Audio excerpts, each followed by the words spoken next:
Welcome back to the 10-second runoff, powered by Culture Media with your host, Joe Mitchell. Alec Escade is in Colorado. He's doing something for work right now. He probably will be out of town for the remainder of the week. But so I got it this week. We're all good. It's me, producer Magic Mikey Chiazza. There he is. Looking so cinematic on camera now. I love it. Here. You said the return would be field storm worthy. It is. I think it is worthy of a field storm. You know what wasn't, and we'll get to later? Colorado beating an unranked Colorado State team. They stormed the field for that. That is borderline embarrassing. We'll get to that later, though. Lot to talk about. Week 3 was crazy. It felt like there wasn't a ton of games on the slate worth watching or, to get excited about. We were wrong. Yeah, there was definitely a lot of games, like you said, that you didn't expect to be good games, like the Alabama game, the Georgia game. Like, these games were close in the first half. The Bama game was pretty close down to the wire, basically the whole way through. Yeah. Lots of teams tried to lose. Some of them did it successfully. Kansas State lost. Florida State did everything they could to lose. So, yeah, man, it was a weird weekend. We'll go through the slate of top 25 games, and we'll get into our top 10 power ratings. But, let's start with number 1. Georgia versus South Carolina. Georgia went into the half down 14-3. Spencer Rattler played his ass off this game. Yeah, I mean, I'd be lying if I said I didn't take South Carolina while they were up. I didn't take them as money line. I did, just trying to see Georgia lose, but I doubt that will happen, especially to a team like this. But it's definitely a wake-up call for them, and I don't see them losing now. Why are you trying to see Georgia lose, bro? Why are you being a hater? I mean, I feel like we all are at this point. Everybody hates greatness if it's not a team that they I respect greatness. I'm not saying I hate Georgia. Yeah. But, I mean, I don't know. I feel like I like to root for an underdog in a situation like that, for South Carolina like that. Here's the thing. I respect and love to see players play at the level at which Spencer Rattler did in that first half. In the South Carolina Gamecocks, for that matter, not just Spencer Rattler. But the defense was great, really stifled Georgia. Rattler played really, really well. The running back played well. The offensive line they got a push early. Even just like the atmosphere of the stadium, right? Georgia missed a field goal late or somewhere in that second quarter that kept it at 2 possessions. Just a really interesting and weird game. But this isn't the first time we've seen this from Georgia. You go back last year. I mean, they damn near lost to Missouri, got it together, hung 60 in the national championship. So I'm not worried about Georgia, especially after seeing that second half. I mean, South Carolina didn't score in the second half. Yeah. Ended up being 24-14. Georgia went on a 21-point run, all unanswered. So I think Georgia has some things they need to take care of in order to feel comfortable moving forward. But I'm not worrying about the Georgia Bulldogs right now. Yeah, no, definitely not. If anything, I have some extra respect for South Carolina. You can't get just straight up outplayed like they did in the second half and be excited as a fan base. But I think the level at which they competed with a back-to-back national champion team like that in the first half is something to hold on to and carry into the rest of your season. They still have to play Tennessee. They're still going to have to play Kentucky. So I know they have a loss to North Carolina and a loss to Georgia. So they're a very dangerous 1-2 team who could be a season ruiner down the stretch. All right, Michigan versus Bowling Green. Michigan won this one 35-7. I'm not going to say it was necessarily a struggle win, but very similarly to Georgia, they were only up 14-6 at half against a Bowling Green team that you very much should be up by more than 8 at halftime. Now, granted, they weren't losing like Georgia was. They scored 17 unanswered to run away in the third. Neither team scored in the fourth quarter. Again, I think we can wash this game. Michigan's a really, really good team, really good backfield. If there's one thing I'm worried about here, it's McCarthy. J.J. McCarthy struggled. He threw 3 interceptions. Can't have that. Can't have that, especially against a Bowling Green team when you still have Penn State and Ohio State on your schedule. I don't think there's not another losable game on their schedule outside of those 2. But if he throws 3 interceptions in either of those, they lose. So you can't have that. Now, what I will say is they get Jim Harbaugh back. So Jim Harbaugh was suspended for the first 3 games of the year. We talked about that a lot, leading up to the year. And then even once they settled on that 3-game suspension that he just decided he was going to do. Yeah, originally it was 4. He negotiated it with the NCAA and was like, nah, we're not going to do 4. I'll do 3. I mean, what are we doing? But regardless, he's back. So interested to see what that does to the team. However you want to look at it, Michigan's a contender. Again, the only thing that I'll keep an eye on here is McCarthy throwing 3 picks. Can't do that against Penn State. Can't do that against Ohio State. Number 3, Florida State at Boston College. The Seminoles did everything they could to lose this game. Yeah. Now, unfortunately, or not unfortunately, fortunately, however you want to look at it, they weren't quite successful in losing. They did what they needed to do. They got the win. But this wasn't one of those started off slow, took the reins of it, got it figured out, and ran away in the second half. This one went all the way down to the wire. Boston College scored 13 unanswered in the 4th, actually. So Florida State didn't even score in the 4th quarter. That's concerning, especially for a team that is ranked so highly. If the season were to end right now, they'd be in the college football playoff, and they're having nail biters against Boston College. It's early in the year, I understand, but that's not. If you're a fan of Florida State, that is really, really concerning. Now, there's a silver lining, in my opinion. There's a silver lining. This is one of those games where if you're a fan, you were stressed, you were anxious the entire game, but when it all comes down to it, it was a win. They won this game, and they're unblemished. So everything that they struggled with, right, they can now go back to the locker room, see the chalkboard, get X's and O's right, and it doesn't cost them anything on their record. So this is a great opportunity for them to regroup, have a come-to-Jesus moment, and move forward into the rest of their schedule where they're going to have to play Clemson. And I think they beat Clemson, by the way. I don't think this is like the wheels aren't falling off for Florida State in week 3. This was just a game that they didn't play well. Frankly, they couldn't handle the quarterback. Boston College's quarterback, what were his numbers? He was 20 for 33 with 305 yards passing and a touchdown, 95 yards on the ground with a touchdown. Florida State's defense had no answer for him. Yeah, I mean, that's an insane stat line right there. For one quarterback for Boston College, be putting up those numbers against a team that's, as of right now, would be in the college football playoffs. Like, you need to go back to the locker room. You need to look at a lot after this game. Like you said, it doesn't harm them that they lost. I mean, they won, but this is definitely, like you said, I think this is more concerning than it would be for Michigan or it would be for another team. I think this is definitely something that they need to look at. Yeah. It's not going to be a fun week for the players for Florida State, right? That's not what I'm saying. But what I am saying is that they're going to be able to go back to the film room. They're going to, be able to look at the tape and make the adjustments necessary and move forward without a loss on their record. So that is huge silver lining. Jordan Travis did get hurt in this game. Mike Norvell, he came back and played the second half. Mike Norvell said he's not worried about his health moving forward. I think he did dodge a bullet there. He very easily could have gotten hurt a lot worse than he did. But Mike Norvell said he's going to be fine. He's not worried about his health moving forward. Not in a I don't care about my player's health kind of way, but he's going to be fine. So, tricky one. They survived. They're unbeaten. On to the next game, on to the rest of their schedule. I think Florida State's okay. They just played this one way too close.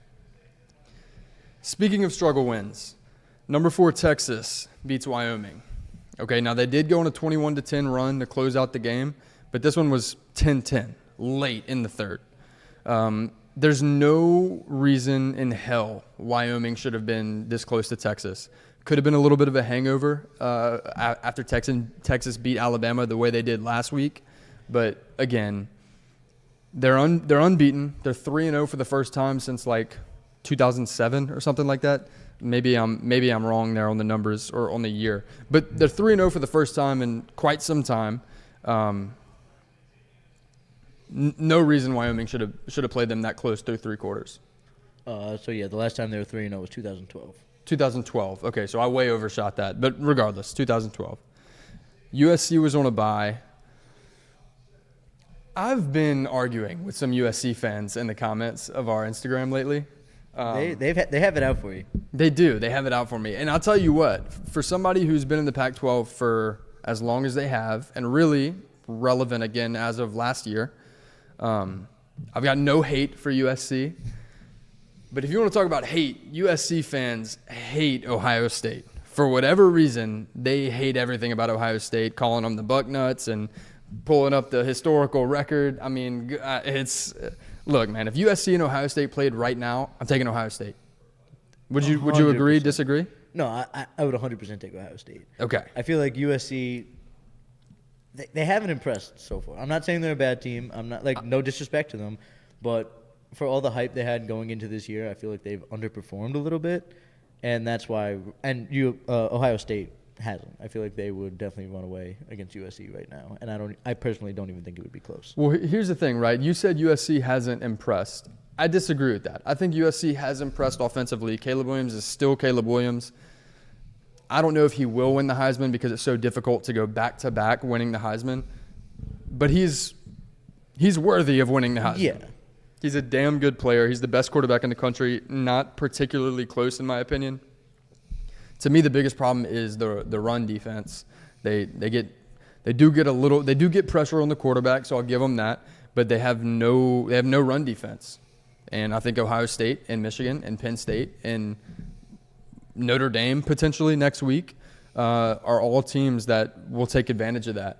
So, look, I have no hate towards USC. If I had hate towards anybody at USC, and it's not even hate, it's just critique, it's Alex Grinch, the defensive coordinator at USC, and I felt the same way about him when he was at Oklahoma.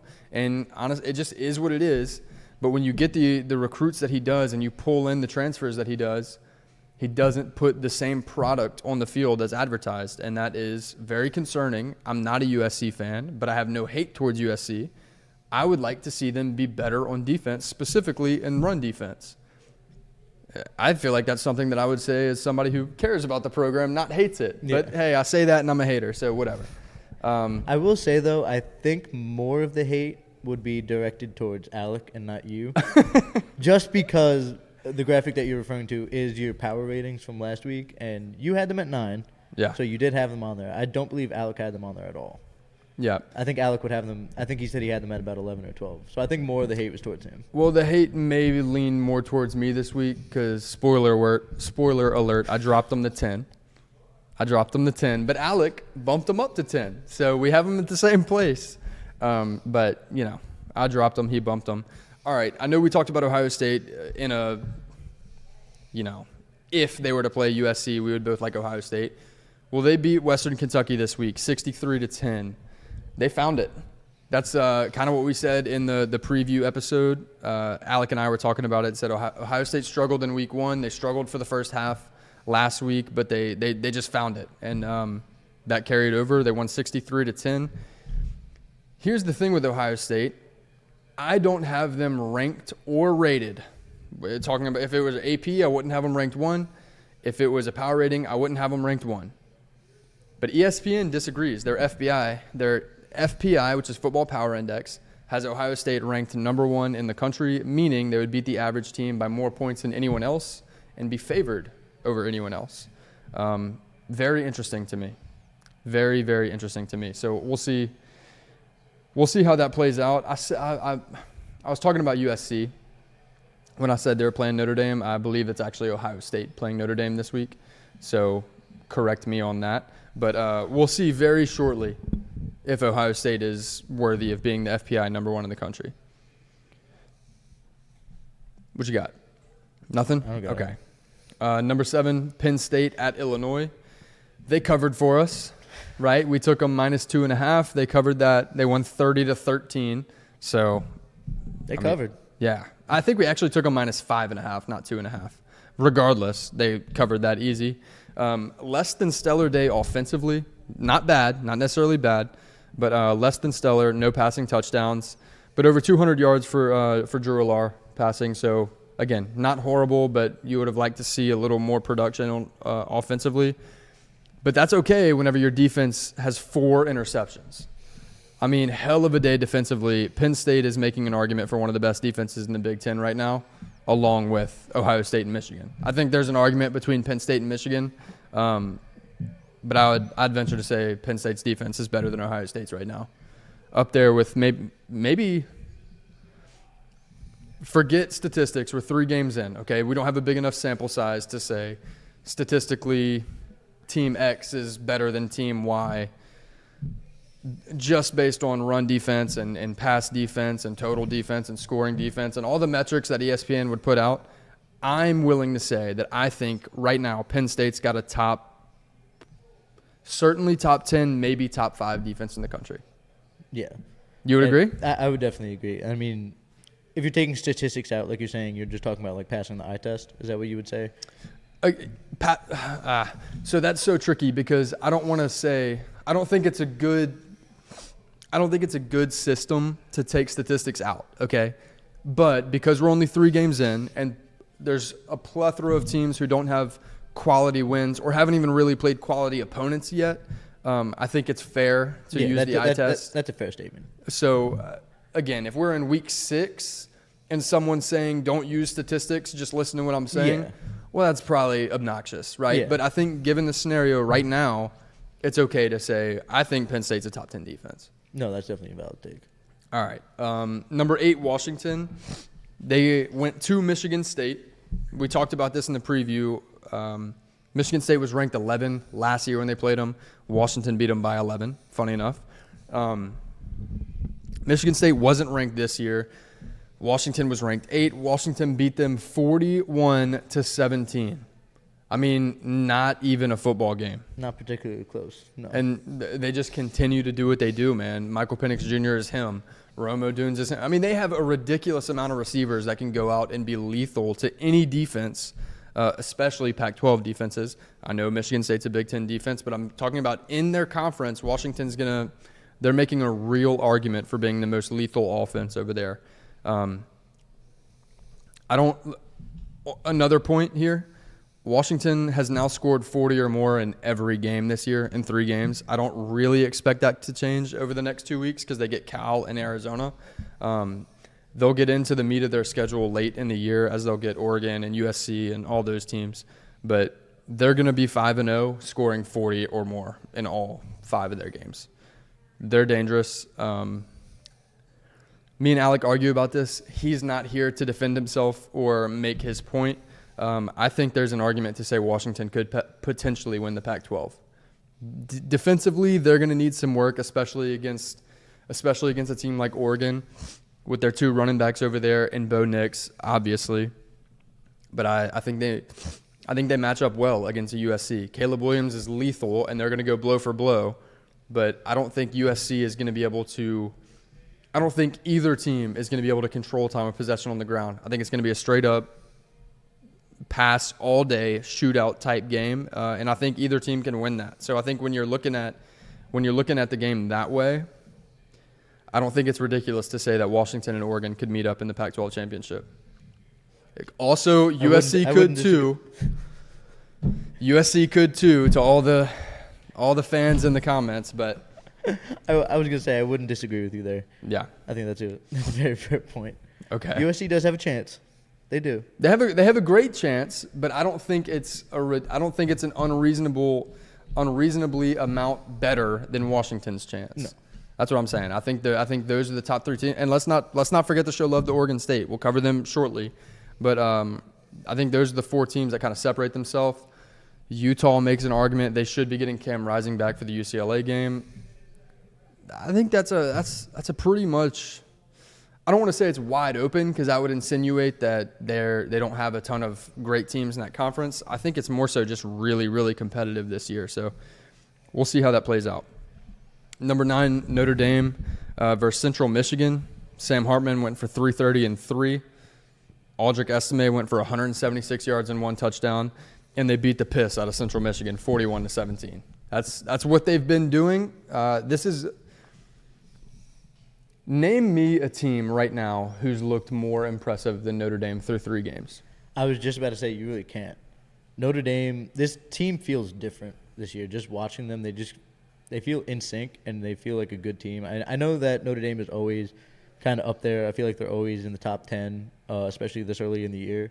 But this time around, it just feels a little bit different, and it feels like they earned their way where they are right now. And I feel like they're only going to get better as the season goes on. Yeah, I think a team like Notre Dame, given their defense, given the just the brute force of their secondary. Their defensive backfield is elite. Their running back room is elite, and then you add Sam Hartman to that backfield offensively. This is a really, really dangerous team. Now, they do have 3 tough games on their schedule. They're going to have to play USC, Ohio State, and Clemson. Clemson's probably the most winnable of those 3 games, but if they can find a way to win 2 of those, this is very likely a playoff team, in my opinion. It's tough because they're not going to get a conference championship game. But I think an 11-1 Notre Dame with wins over 2 of USC, Ohio State, and Clemson, it's going to be really hard to keep them out. I mean, would you put it past them to win all 3 of those? No, I think they absolutely can win all 3 of those games. I'd say it's realistic for them to win 2 of them. Just putting it out there, like, you never know what's going to happen. But if they do win 3, I think for sure, unless they drop a game or 2 that they shouldn't have to an unranked team late in the season or something like that. Okay, I think if they definitely win all 3 of those, then they're in. And if they win 2 of those, I say they have a really good chance of winning. So let's say that. I said that I think Clemson is the most winnable of those 3 games. Let's give them the Clemson win. Right. I'm not saying it's a cakewalk by any means. I said these are the 3 hardest games in their schedule. But let's give them the Clemson win. Of USC and Ohio State, who do you think they have a better shot to beat? Where it stands, I would say they have a better chance of beating USC.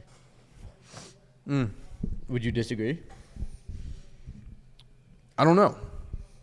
I'm going to give USC's obviously, Caleb Williams gets the upper hand over Kyle McCord, right? I think when I look at Ohio State, I say Ohio State's got the better receiving room, but the offensive line, I think there's a really weak point on Ohio State's team on that offensive line. I think Notre Dame has the pieces to go get pressure, and they can really, really punish Kyle McCord for mistakes with the level of their defensive back play. If that's the case, Ohio State is going to have to rely on their defense to win the game for them against Notre Dame. And whenever you have Sam Hartman and Aldrick Estime in the backfield, as well as the receivers that they have on the field, it's going to be tough. It's going to be tough for Ohio State. I think that USC has the best chance to beat Notre Dame of those 3 teams simply because Caleb Williams is a player that can go out and win you a game by himself. That's very true. He has he is a Heisman caliber quarterback for a reason. He's the number one overall prospect for a reason, and would have been last year. He's a guy that can go out and win you a game by himself. So I think USC is probably the most difficult game on that schedule. Now, that being said, USC also has no defense. Yeah. So that's where I came into play with my take is I think that Notre Dame's offense would just wash their defense. But I might favor Notre Dame in all 3 of those. That's what I'm saying. I think that it's very, very doable for them to win all 3 of those games. But like you're saying, it is realistic for them to drop one of them. Or not realistic, but just playing both sides. But I think it's very realistic for them to win 2. Definitely a possibility for them to win all 3. Yeah. All right. A team that doesn't have it all together this year, number 10, Alabama, at USF. So here's the thing, right? Jalen Milroe's your starter moving forward. We saw Tyler Buckner. We saw Ty Simpson. It's Jalen Milroe. Okay? Now, whether that's a good thing or a bad thing, I'll let you decide. I don't know. I think he's definitely the most talented. He's for sure the most talented quarterback in that room.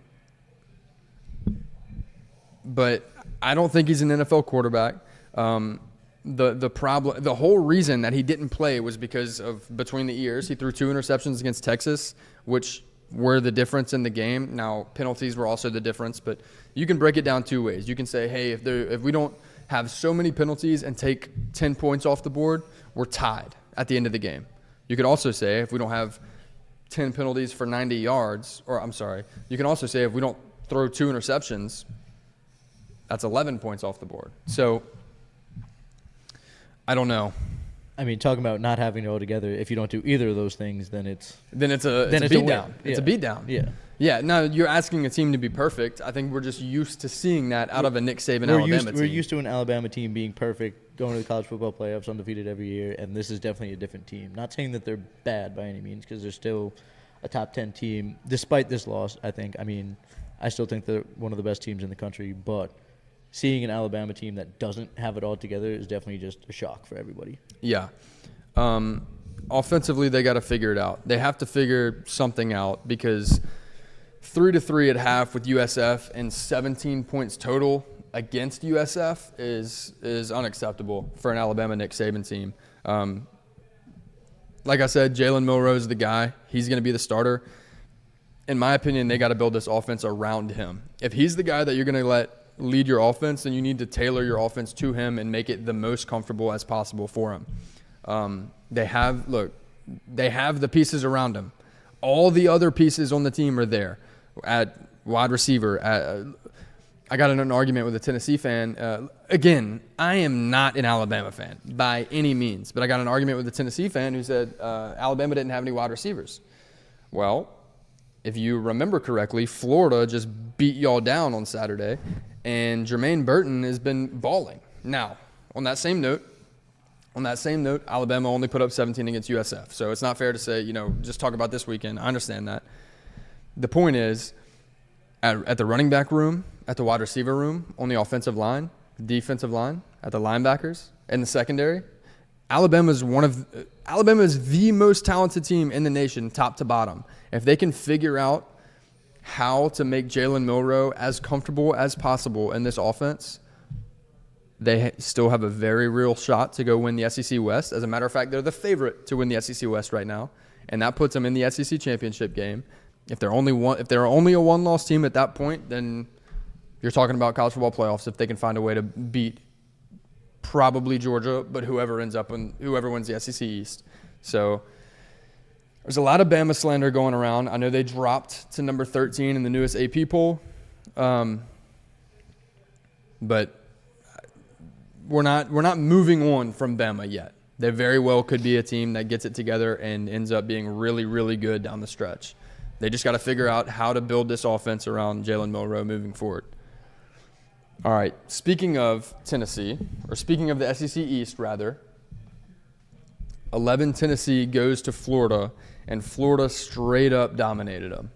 I mean, from start to finish. Trevor Etienne balled, 172 yards and 1 touchdown. He put the team on his back. Look, Graham Mertz didn't do anything wrong by any means. He threw for what? He did what you needed to do. I don't think he crossed 200 yards passing, but he threw a touchdown. He protected the football. No interceptions. You can't ask for much, much more of him, especially when you go and beat a top 15 team by 13 points as an unranked team with a loss. In week, he's 1-1. You know what I mean? Graham Mertz has given you everything you've asked of him. I said Montreal Johnson was going to be the best back they faced so far, and it was Trevor Etienne that put the team on his back and carried. So I think they played really, really well. Like I said, Graham Mertz gave Tennessee no extra possessions without interceptions. Here's the thing. On that last play of the game, Josh Heupel calls a timeout, an unnecessary timeout. They're down 13. It's an unwinnable game at that point. There's not enough time to do anything. It's over. There's no reason for you to call a timeout there. Makes Florida run another play. Graham Mertz goes to take a knee. He scrambles around for a minute just trying to kill time. Goes to take a knee. Tennessee takes a cheap shot. At that point, if you're a player, an offensive lineman, or a wide receiver on Florida's team, what do? I'm asking you. You throw hands. You throw hands. I mean, it's natural. You throw hands. It's a cheap shot at a cheap time that wasn't needed. Like, it's uncalled for. Yeah, I'm not an advocate of violence outside of the whistle, okay? But I am an advocate of protect your damn quarterback. That's how I feel, okay? I don't think again, like I said, I'm not an advocate of violence. Don't start the fight. But if somebody is taking a cheap shot on your quarterback in an unwinnable game on a play that shouldn't have happened in the first place, protect your quarterback. The SEC disagrees. The SEC suspended 4 players from that play, 3 of them from Florida. 2 offensive linemen and a tight end. Tennessee just saw 1 player suspended. The 4 of those players will miss the first halves of their next games respectively. I think that is absolutely garbage. If you're going to suspend 3 Florida players for that, then there needs to be significantly more consequences for the player that took the cheap shot and who How there's only one player suspended from Tennessee is beyond me. It's beyond me. Regardless, I don't have any say in the matter. I didn't make the decision, but I think that's insane. Moving on, number 12, Utah versus Weber State. Utah gets it done. They win 31-7. We're not going to talk about this one very much, but still no Cam Rising.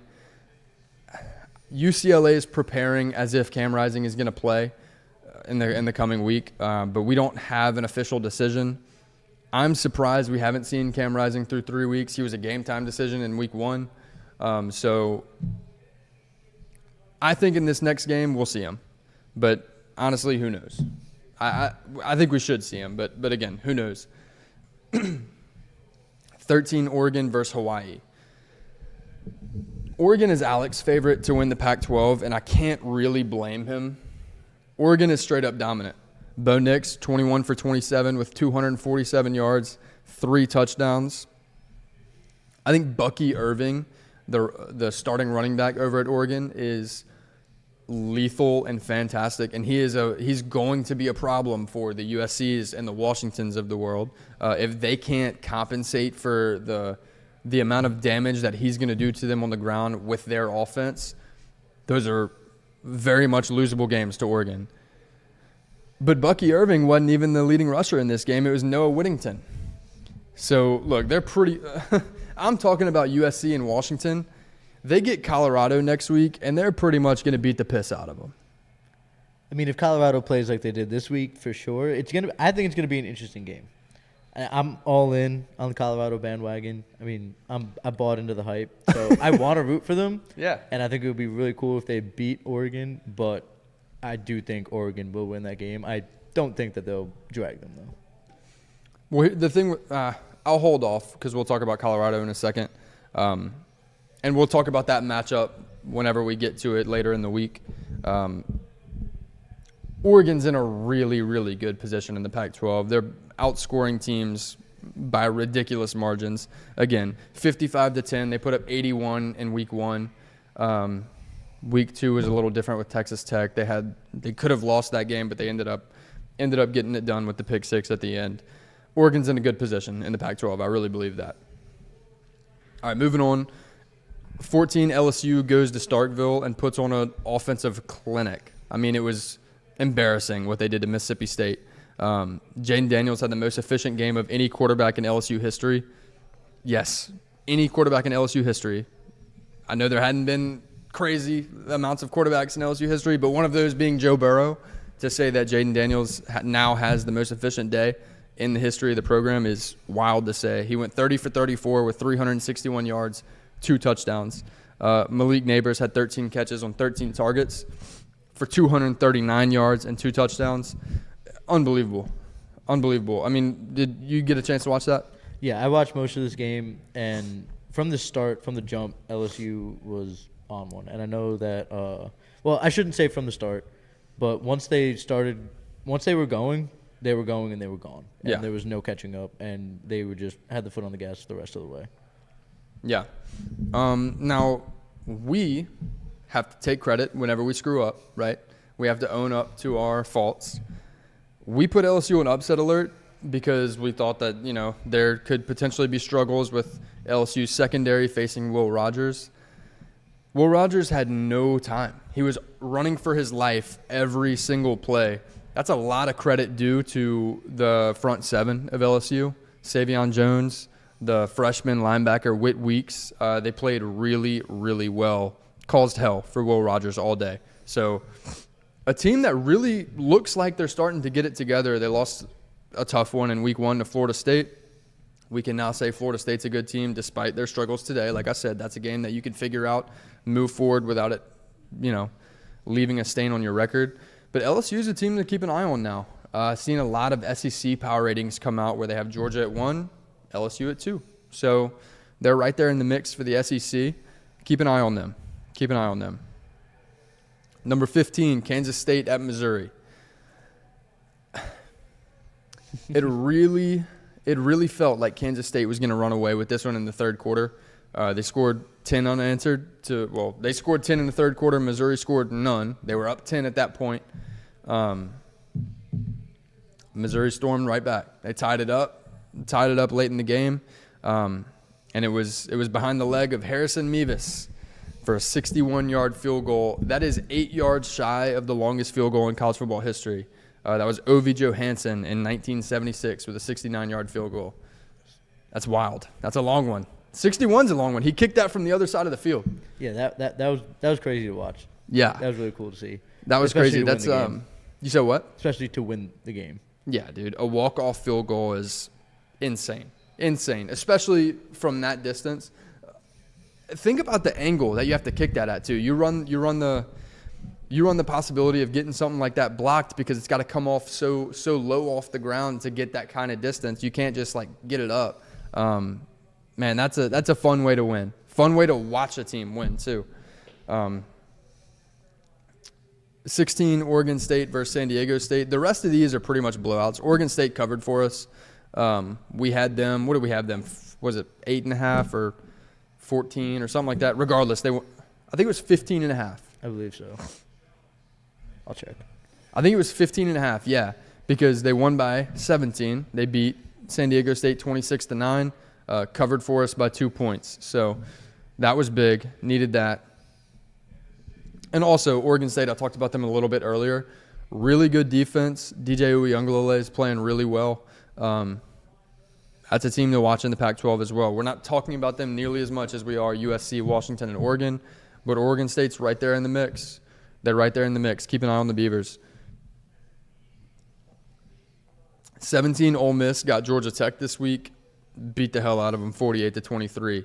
Ole Miss is another team in the SEC West that's now unbeaten, still unbeaten rather, and honestly probably have the best win in the SEC West, at least in terms of the position of the team they played at the time. Tulane was probably their best. Well, Tulane's for sure their best win so far. But yeah, I think that's the only ranked win in the SEC West right now. Still. Yeah, I believe so. Yeah, I can't think of any others. I believe that's right. Maybe I'm tripping on that, but I believe that's right.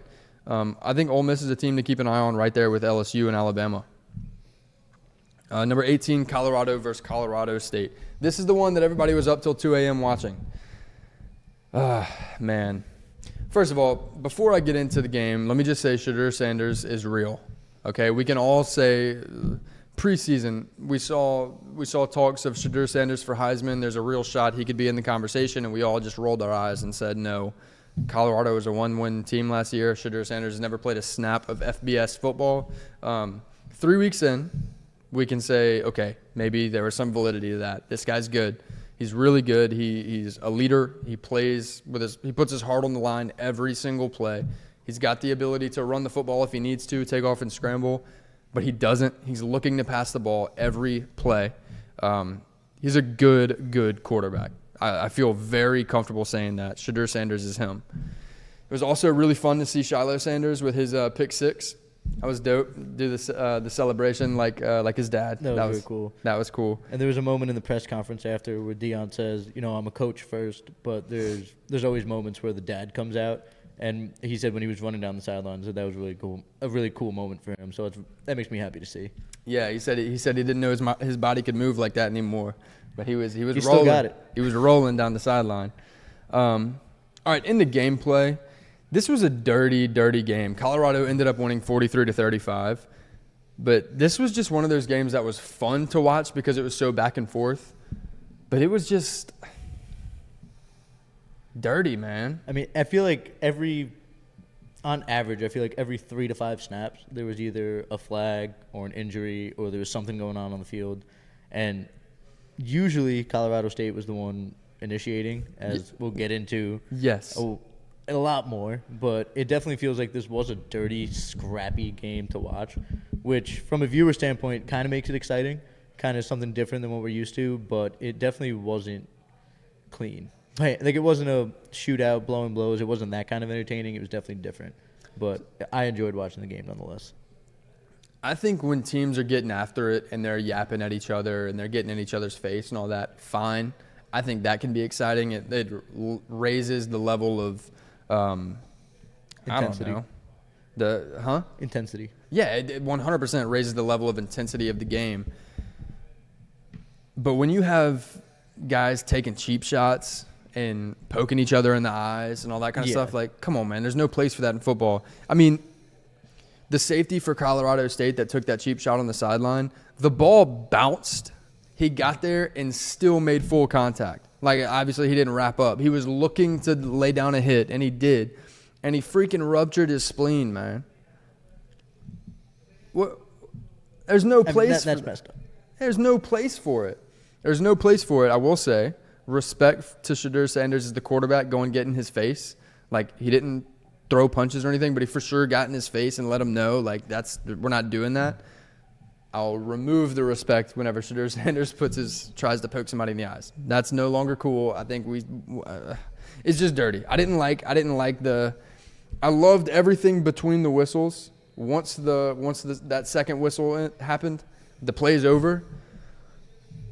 Let it go. The huddle. Stop. Let it go. Yeah, man. Yeah. Regardless, the tight end for Colorado had a hell of a day. He had a hell of a day. He had the 2-point conversion he caught the 2-point conversion in regulation. He caught the touchdown and the 2-point conversion in double overtime. We did miss this one. We locked Colorado minus 13.5. I will say, when Colorado went up 8 in double overtime, I had the thought that there might be a backdoor cover here, because if there is a team as cocky and as crazy as Colorado, if there's a team that would pick it and house it to get that 14, it would be them. Now, granted, they did pick it off on the last play, but just went down in the end zone. So that was unfortunate. But but immediately after that pick and the game-ending play, all the fans at Colorado stormed the field. What are your thoughts there? I mean, I guess it's more so just living up to the hype of the last 3 weeks. 'Cause I'm sure being a student there, being a fan there, watching this team come to life and then winning a game in overtime like that, I guess the emotions just take over. Yeah, they're beating Colorado State. It's not like they're beating a top 10 team or something like that where you would think rushing the field is it's rushing worthy. But I think it's more so just an accumulation of the hype that this season has brought them, because when's the last time they had this, if they ever did? And winning a rivalry game after a dirty game like that, I mean, not saying it's the best look to rush after Colorado State, but let them have their little win, I say. Yeah, let them have their win, but I wouldn't say it's the best look. I'd say it's a bad look. You don't rush the field when you beat an unranked opponent when you were a more than 20-point favorite over them. You go to double overtime with them. You beat them in an ugly game. You get the win, but an ugly game, you don't rush the field. Like, I'd say act like you've been there, but frankly, they haven't. So yeah, that's the thing. They've never been there before. So, and, from a different perspective, I will say, enjoy it while you can, because you get Oregon and USC in the next 2 weeks. So it's. I think that's what they were thinking. They're like, hey, we might not get a home game like this again this year, so let's just take advantage of it while we can. It was fun. It was fun. I still think Colorado can be a good team. I'm going to enjoy watching Colorado versus Oregon, but the thing with Colorado, man, is they have talent at the skill positions. They really do. Losing Travis Hunter hurts bad going into those next 2 games, but they've got their offensive and defensive lines are just nothing against those players, but their offensive and defensive lines are not to the caliber that they need to be if they're going to compete against a USC and an Oregon. Now, that being said, they play with tons of heart, and those guys want to play for Dion. It's fun to watch guys who want to play for each other and for their coach, and they do every play, and I love watching that. It's fun. But I think we've come to the end of the road for Colorado. I really do. There's more winnable games on their schedule, but they're not competing for the Pac-12. You think after this week, after they start to play their real games, the hype's going to die down a little bit? Well, here's what I'm really interested to see. I'm really interested to see how this team handles losing, because I think they're going to lose next week, and I think they're going to lose the following week. We've seen them handle winning. We've seen them have all the media and all that kind of stuff. when they're coming off 2 losses and they're no longer ranked, what do we see? What team takes the field in that following week? That's really what I'm looking to see, because if they can come out, if they lose to Oregon and they lose to USC and then they come out and they ball in that next game, then I'm like, okay, maybe this is a team that can go 7-5, 8-4. You know what I mean? But if the wheels come off after those 2 losses and the buy-in disappears, I don't know. You see what I'm saying? Yeah, I get what you're saying, and I definitely do. I do get that. Yeah. It's also going to be interesting to see after the 2 losses or so, are they still going to have all these celebrities at their game? Is Lil Wayne still going to be walking them out the tunnel? Because I'm not going to lie, that was pretty cool. Yeah, that was really cool to see. Lil Wayne's the GOAT. We can have this argument. We can have this argument on a different day, but there's nobody better than Wayne in my book. Can't argue with that. Offset was there. Offset was there. The Rock was there. The Rock, yeah. Dwayne Johnson was there. There was a couple other rappers there. I think Master P was there. I mean, they had everybody there. So that's what I'm curious to see. Prime's mom gave the pregame speech. It's pretty hype. Yeah. Okay, let's move on. We've been on Colorado for a minute. Number 19, Oklahoma at Tulsa. This is something that I didn't expect to say this year. I definitely thought that Oklahoma could be a good team. I thought they were going to be in the conversation for the Big 12 championship, but I didn't think they'd be as solidified as early as they are. They're dangerous. They're really, really dangerous. Dylan Gabriel is damn good. He's got 905 yards passing, 11 touchdowns, and 1 interception through 3 games. They dropped 66 points off on Tulsa. And ESPN's FPI right now has them ranked 2. They're one of 2 teams ranked or power rated higher than defending national champion Georgia Bulldogs. That's crazy. I can't fully process that. I mean, they're a good team. Were you aware of that? I wasn't. That's why I'm a little speechless right now. Yeah. Number 2? Yeah. So the FPI is Ohio State, Oklahoma, Georgia, USC. That's the top 4 power ratings from ESPN right now. I'm sure those USC fans that hate you love this. Love it. They love it. Now, what's funny is one guy in particular, Mark. We really appreciate Mark. He comments on everything. We DM him. We have conversations. Great guy. Just doesn't necessarily love our takes whenever we don't have USC super high. But he likes to point out that USC is power rated number 4 in ESPN's FPI. But also likes to ignore that Ohio State's power rated number 1. Every time he talks about USC versus Ohio State. Regardless, we love Mark. We really appreciate you commenting and engaging on all our stuff. It's awesome. Everyone else go do the same. Yeah, do that. All right, moving on. Keep an eye on Oklahoma. I think the Big 12, I'm not going to say it's wide open. We just saw K-State lose. They won it last year. TCU has a loss to Colorado now. Baylor struggled bad. Oklahoma State just lost. So I think you're looking at Oklahoma and Texas. And after the way Texas struggled against Wyoming, I think that's a bounce back game. They certainly can bounce back and be fine. Again, unblemished record. Same can be said about Oklahoma. But 2 really, really good teams. Texas is obviously ranked higher right now, but the conference is going to come down to them, in my opinion. And the last year of them in the Big 12, I think they're the 2 teams in the Big 12 championship, which is fun. All right, 20, North Carolina versus Minnesota. The rest of these are beatdowns. I'm going to just go through them really, really quickly. North Carolina beat Minnesota 31-13. Duke beat Northwestern 38-14. Miami played on Thursday. We covered that a little bit in our preview because the game was happening while we were recording. But Miami beat Bethune-Cookman 48-7.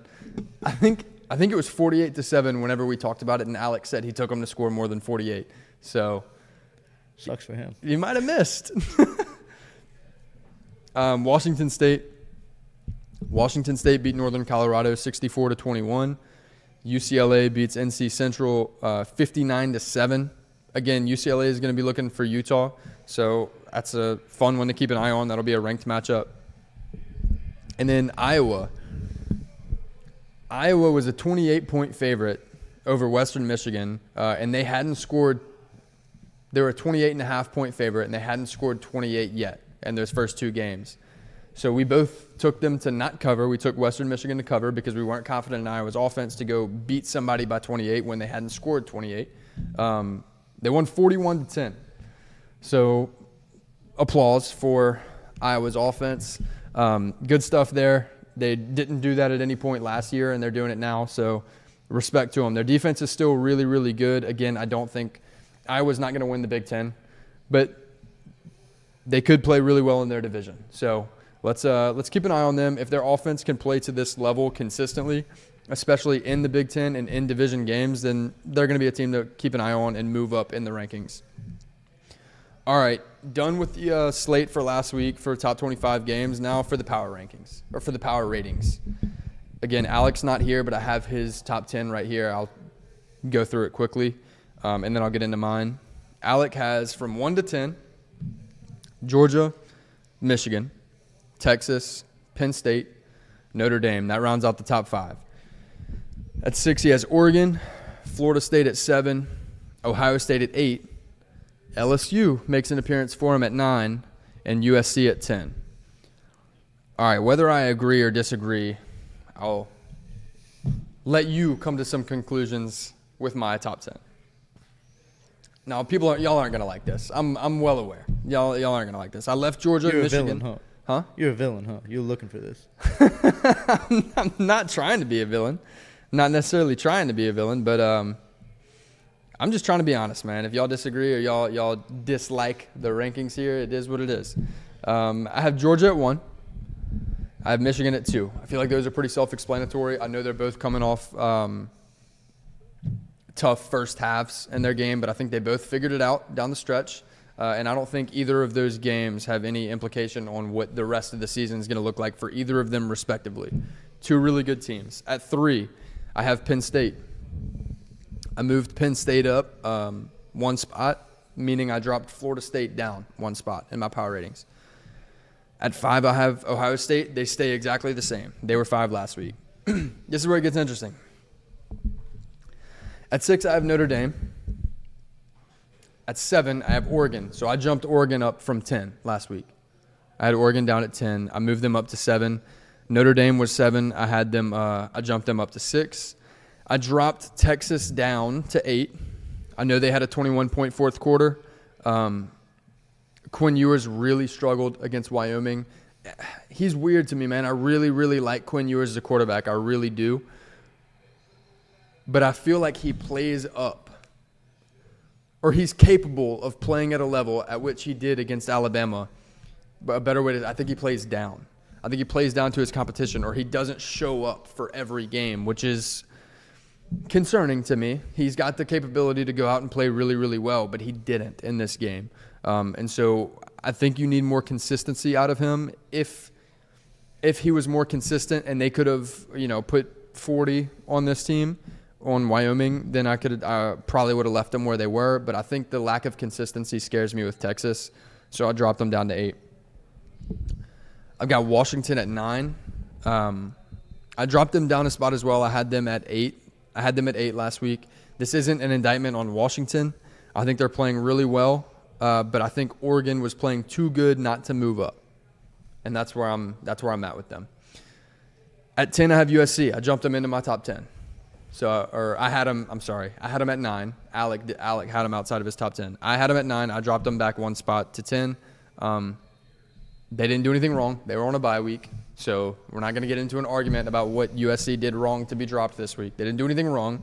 I just think some teams showed that they're really good, and that's where I'm at. So, again, Georgia, Michigan, Penn State, Florida State, Ohio State, Notre Dame, Oregon, Texas, Washington, USC. That's my top 10 power ratings right now. I've got, I have, crazy as it sounds, I have 1 SEC team in here. Yeah, I don't have Bama in my top 10. I just have Georgia, and then I have 1, 2, 3 Big Ten teams,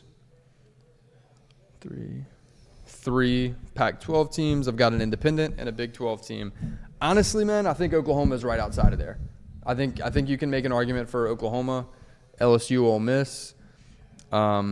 there's a couple teams that are right on the cusp outside of that top 10 power rating, but I think we're starting to figure out which teams really are contenders this year, and I don't think there's a ton.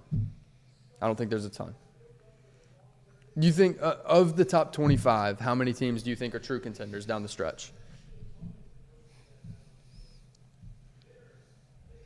I mean, look at it now. I'd probably say 4 or 5 off the top of my head, and that's Really? I think there's more than that. I think it's still early. I mean, yeah, it's still early in the season to say. I mean, I feel like by week, I don't know. When do you think we'll be able to get a true gauge on who? I mean, there's 4 contenders at the end of the year. Like, you think there's not going to be you think there's not going to be a competition to get into the playoffs? That's fair. I take back what I said. Yeah, I mean, I think there's probably 9 or 10 teams. Honestly, that can realistically I'd say right win. now it's probably closer to 13. I think there's probably 13, 14 teams that are like, okay, I could see a path where they get into the playoffs. Problem is, 3 or 4 are from 3 conferences. You know what I mean? Yeah. So they're going to beat each other up, and we'll get a better idea as the season goes along. But right now, I think there's some solid teams, but no elite teams that really separate themselves outside of Georgia, Michigan, Notre Dame, maybe. But again, I don't think that makes them 1, 2, 3 in terms of power ratings. Yeah. I guess the way I was looking at it was how many teams do I think could realistically win win the championship, and that's where I get 4 or 5 from. Fair. But if you're talking about playoffs, then I think there's definitely 10. There's going to be competition to make the top 4. Excuse me. Fair. Well, that brings us to the end of our Week 3 recap and reaction. Look, if you were here the whole time, or even if you weren't here the whole time and you're just now tuning in, I'm asking, please subscribe. You know, we're on Instagram, we're on Twitter, we're on TikTok, but this is where we're trying to grow. We put out our power ratings every week. We just went through that. If you're just now getting here, go back and watch that. You may agree, you may disagree. If you disagree, let me know in the comments. But we're looking to get to a point where we can get a computer-based model that will take into account all of the statistics to build a true power rating system where we can take our human element out of it. Where that way you're not arguing with me, you're arguing with a computer that I can't help you with. So help us, subscribe to us, check out the lives, and we really, really appreciate y'all. Thank you.